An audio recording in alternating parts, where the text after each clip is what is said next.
This is the first time in nearly 200 years that an American cargo ship has been hijacked by 4 pirates off the coast of Somalia in Africa. The United States directly deployed a large number of military forces, including destroyers, aircraft carriers, and SEAL teams. However, what they never expected was that the pirate gang that hijacked the American cargo ship and alarmed the U.S. aircraft carrier consisted of only 4 thin pirates. They had no special equipment, just an AK rifle per person. That day, the Alabama, loaded with cargo, was about to reach Somali waters. Captain Richard Phillips carefully inspected everything on board. Due to the increasing frequency of piracy in recent years, he decided to conduct a security drill for a pirate attack. In case of a pirate encounter, their task was to protect the ship and then wait quietly for support from behind. After the deputy received the order, he immediately activated the security alarm. The crew heard this and quickly got out of bed, returning to their defensive positions, eyes showing exhaustion and resistance. They had performed such security drills countless times. In the crew's view, these measures were ineffective. However, while everyone was distracted and performing their tasks, Richard in the cockpit suddenly noticed on the radar that 2 unidentified ships were approaching them. Experienced Richard immediately sensed a potential danger. He promptly informed the chief engineer to accelerate the ship's speed and instructed the deputy to adjust the course, trying to see if the 2 ships would change direction. As expected, the unidentified ships continued to closely follow. Realizing the danger, Richard quickly issued an emergency notice. The drill had turned into a real combat situation, and everyone immediately returned to their posts. To avoid being hijacked, he immediately called the U.S. Maritime Administration for emergency assistance. However, due to busy lines, he could not get through. He then called the UK Maritime Trade Organization, but they only responded coldly, "Maybe they are just local fishermen, no need to make a fuss." Richard felt both angry and helpless after hearing this. As the pursuit speedboats drew closer, Richard clearly saw through the telescope that the 2 speedboats carried 8 pirates, all armed. They were cheering as if celebrating an early victory. Seeing this, Richard again informed the chief engineer to lift the engine's speed limit and increase it to maximum power. However, due to the cargo ship's large tonnage, despite trying to accelerate, its speed was still far behind the pursuing speedboats. In desperation, Richard suddenly thought of a plan. He picked up the radio, pretending to have contacted the U.S. Navy. He responded in a naval tone, saying that armed forces would be dispatched immediately to rescue them. Unexpectedly, this cell-made act was quite effective. The pirates listening in on their conversation found it hard to distinguish truth from falsehood, and one speedboat panicked and turned to escape. The pirate leader of another speedboat, Muse, is a clever person. After not noticing any anomalies, he ordered the gang to accelerate towards the cargo ship. Seeing the pirates gradually approaching, Richard once again instructed the helmsman to create larger waves. This was to generate strong resistance against the pirates while continuously changing course to outmaneuver them. Eventually, the pirate's speedboat's engine failed due to overload, losing power and coming to a halt on the sea surface. At this moment, Richard looked through the binoculars again at the pirates, only to find Muse also staring at him through his binoculars. This mutual gaze made Richard realize that the crisis was not over. He knew well that pirates would not give up easily. After temporarily trapping the pirates, the crew gathered to discuss. Some complained, asking why armed guards could not be stationed on the ship. Some panicked, seeking external rescue once more. Some even worried that they might lose their lives here. Richard came in to comfort everyone, emphasizing that the most important thing now was to stay calm and prepare for full resistance. Someone suggested sailing 100 nautical miles further out to escape the pirates. But Richard knew clearly that piracy was rampant in this area. Even if they escaped, they would still encounter other pirates. Later, Richard arranged for everyone to stay at their posts, ready to defend against a pirate attack at any moment. Muse, who failed during the day, only returned to the mothership at night. However, repairing the damaged engine was no easy task. Those who had escaped earlier began to mock them. Muse was about to retort when someone immediately pressed a gun to his forehead. Muse was not afraid, but quietly picked up a wrench nearby. With a single strike, the previously arrogant accomplice collapsed to the ground. The next morning, Muse's team, equipped with 2 engines, continued to pursue the Alabama on the sea. Richard woke up and immediately spotted their figures. He never expected that, after just one night, the pirates would quietly appear behind him again. Seeing this, Richard immediately raised the alarm and ordered all crew members to stand by at their posts. Then he called the Coast Guard for emergency assistance. At the same time, he instructed his deputy to further increase speed and accelerate the advance. Using the same tactics as yesterday, they aimed to shake off the pirates once more. However, the speedboat with dual engines was very fast. Seeing the cargo ship still trying to evade, Muse began warning Richard via radio. Muse claimed they were the Somali Coast Guard and demanded the ship to stop immediately for a routine inspection. Richard naturally did not believe him. Muse's warning was ineffective, losing control. He then grabbed an AK rifle and fired continuously toward the cockpit. Since there were no armed defenses on the ship to prevent the pirates from boarding, they could only open the high-pressure water jets of the hull. In an instant, dozens of high-pressure water guns simultaneously sprayed, forming an effective protective barrier for the cargo ship. Afraid that the speedboat would be sunk by the water jets, they dared not approach the hull. However, they had no intention of giving up, instead circling around the cargo ship, searching for an opportunity.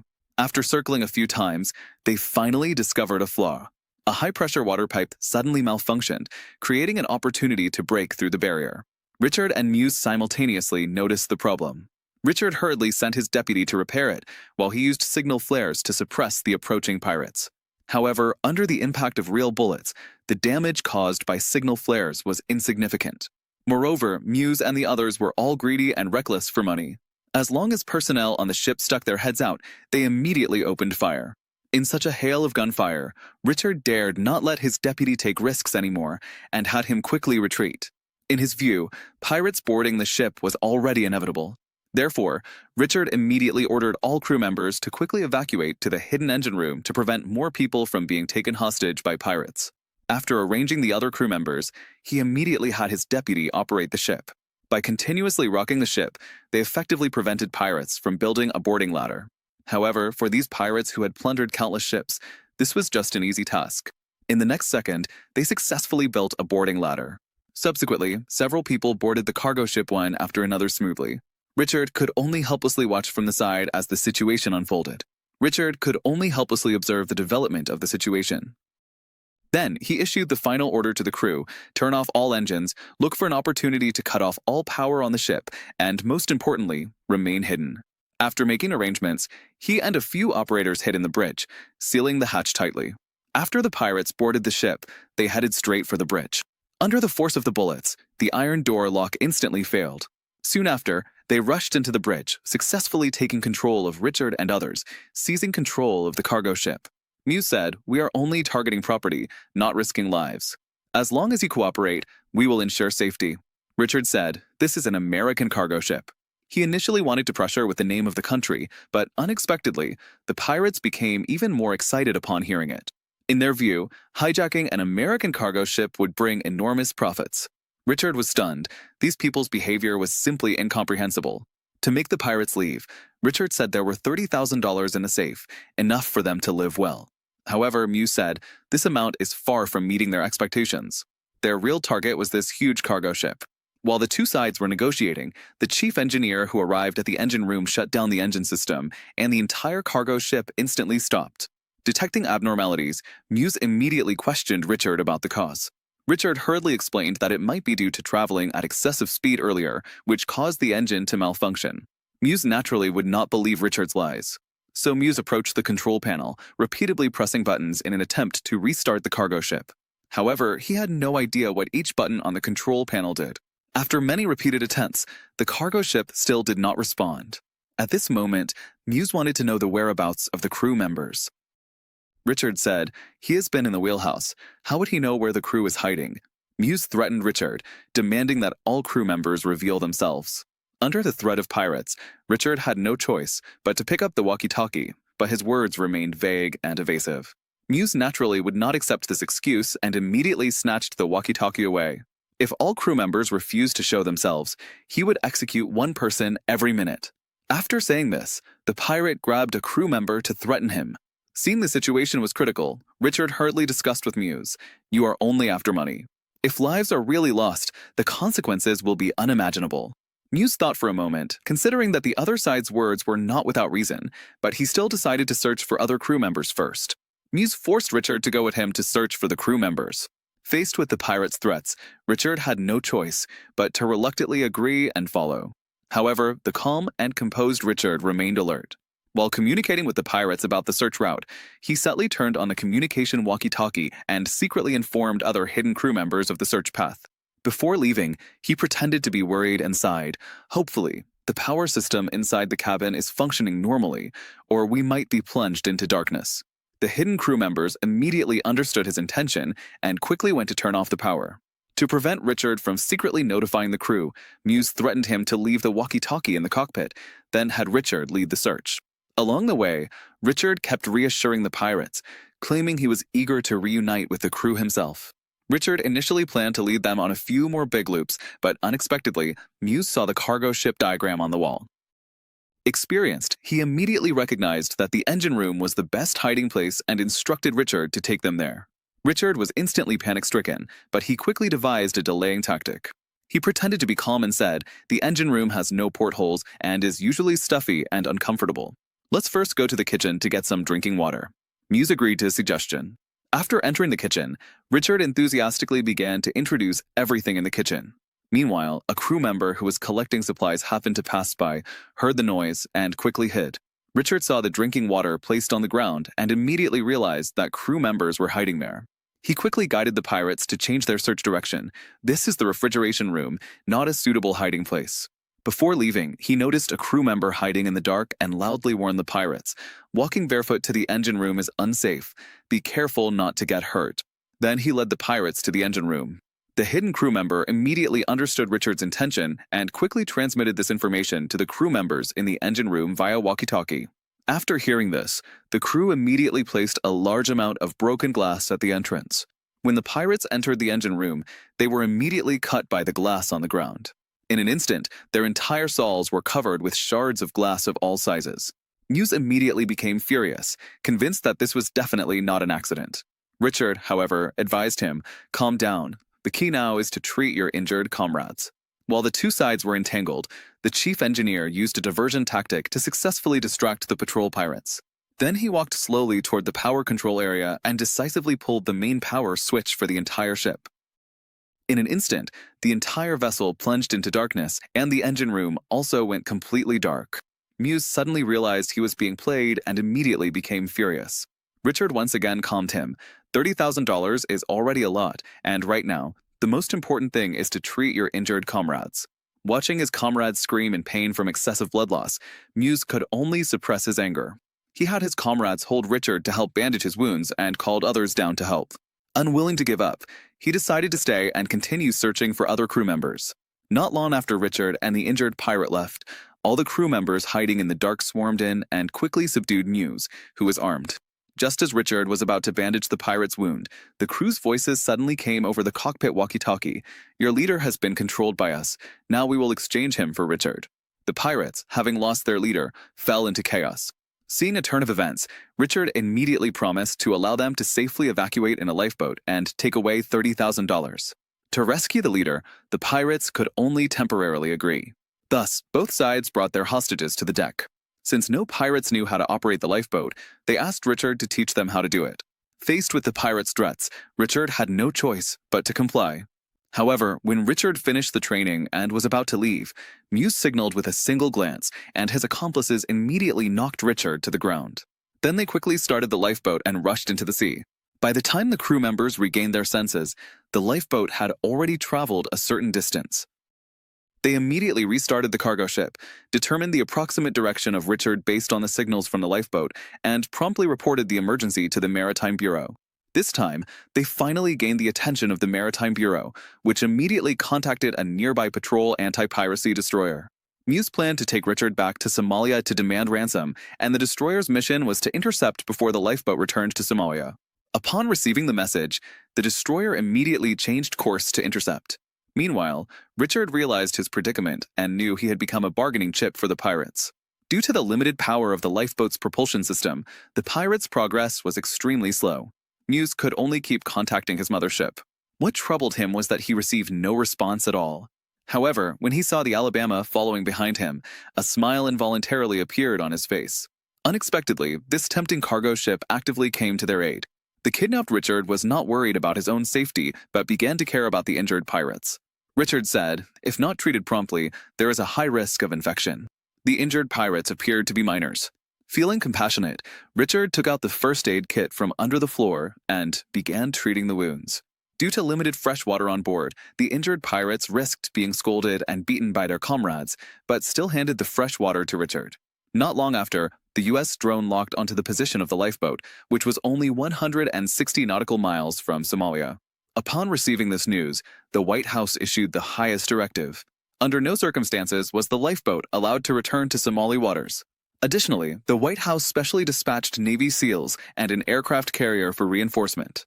If the destroyers still could not rescue Richard by then, they would take over directly. Meanwhile, Muse finally contacted the mothership, but the response he received shocked him. Due to their overly abrupt action this time, the mothership told them to find a way to bring Richard back to Somalia, or everyone would perish at sea. Faced with such abandonment, several pirates felt an overwhelming sense of loss. The atmosphere at this moment was like a hot night suffocating. At this time, the fresh water on the lifeboat was also finished, and the pirates could only smash the windows to make themselves feel a little more comfortable. After the situation slightly eased, Muse took the initiative to talk about the past. Last year, he hijacked a Greek cargo ship and received a ransom of $6 million at once. It shows that even if abandoned by their superiors, they still hold a glimmer of hope. This puzzled Richard, since they had already received so much money last year. Why were they still fighting desperately at sea? This completely shattered the psychological defenses of a few, revealing that every time they stole money, it was handed over to local warlords. As the actual implementer, he could only obtain a tiny, negligible share. When mentioning this matter, one of the pirates suddenly became furious and insisted on executing the talkative Richard. Muse immediately stepped forward to stop him. At that moment, a roar suddenly came from the sea surface. It turned out to be an anti-piracy destroyer rushing over. The waves stirred up by the destroyer nearly capsized the lifeboat. Seeing the American destroyer approaching, Muse immediately looked panicked and hurriedly explained, "We are just ordinary fishermen, not members of Al-Qaeda. To ransom Richard, please pay a ransom of $10 million first." To stabilize their emotions and buy time, the captain said, "Money is no problem, but it will take some time to gather." Early the next morning, the negotiation team headed directly to the vicinity of the lifeboat under the pretext of delivering water and food, and the Alabama cargo ship also left the area. Richard realized that the Navy was clearing the battlefield and suggested Muse make other plans quickly, as the United States would not negotiate with pirates. However, Muse, who had Richard as a hostage, did not agree. The inflatable boat slowly approached the lifeboat, and during the negotiations, personnel continuously recorded footage on site. When the negotiation expert asked to confirm Richard's safety, Richard took the opportunity to report his exact location on the lifeboat. This move helped the Navy to plan their strategy in advance. Upon learning that the negotiation team only brought water and food, without ransom money, Muse immediately became irritable. The pirate responsible for guarding Richard even fired a warning shot near his ear. Considering Richard's safety, the negotiation team decided to return to the destroyer. Due to the lack of ransom money, Muse decided to handle the negotiation matters after arriving in Somalia. At this point, only 12 hours remained for the journey to Somalia. Although the aircraft carrier had already arrived in the nearby waters, the SEAL team still needed to wait until night to arrive. Watching the tense situation outside, Muse kept muttering, "Everything will be fine. Once we get the money, we can go live in the US." Seeing the warships and aircraft carrier outside, Richard knew that Muse and the others had no way out. At 4 a.m., the SEAL team had already arrived one after another. Richard seemed to sense that the time had come, so he pretended to need the bathroom and went to the door. Taking advantage of the pirate's inattention, he pushed the guard pirate into the water. Then, Richard also leapt into the water and quickly swam toward the destroyer. The rescue team soon noticed this sudden situation, but due to the darkness, two figures appeared on the water surface, making it difficult to distinguish which one was Richard and which was the pirate. To see clearly, they fired a flare, but this gave the pirate the opportunity to locate Richard. The pirate quickly chased in a rescue boat and kept shooting near Richard. Pirates threatened him to stop immediately, or they would be impolite. Helpless, Richard had no choice but to turn back to the lifeboat. Just as he returned to the lifeboat, he was violently beaten by the pirates.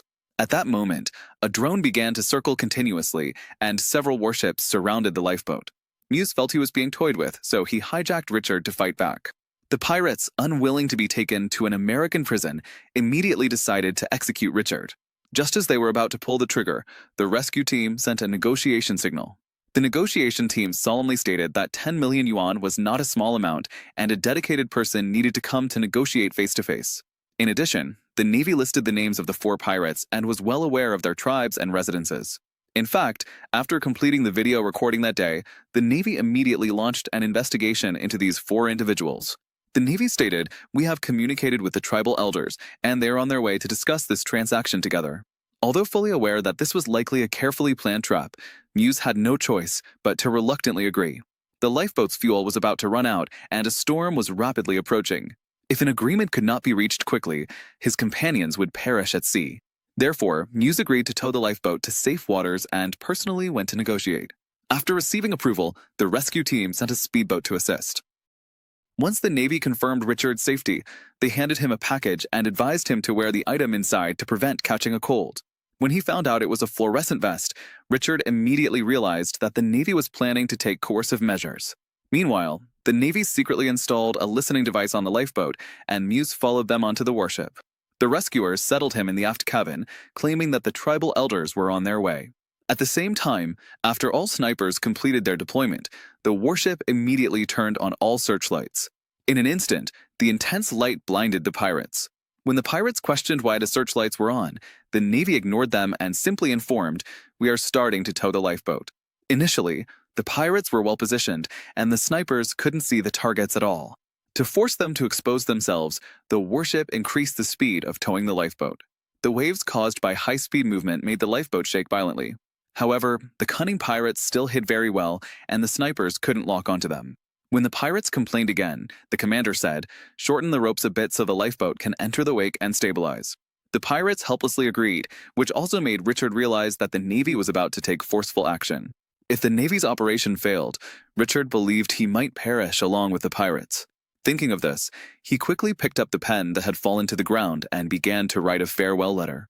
As the rope gradually tightened, the distance between a lifeboat and the warship was constantly shortening.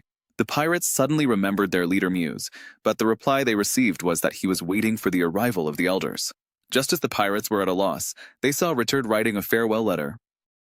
The pirates snatched the paper away, and Richard anxiously tried to get it back. Then the two struggled inside the cabin.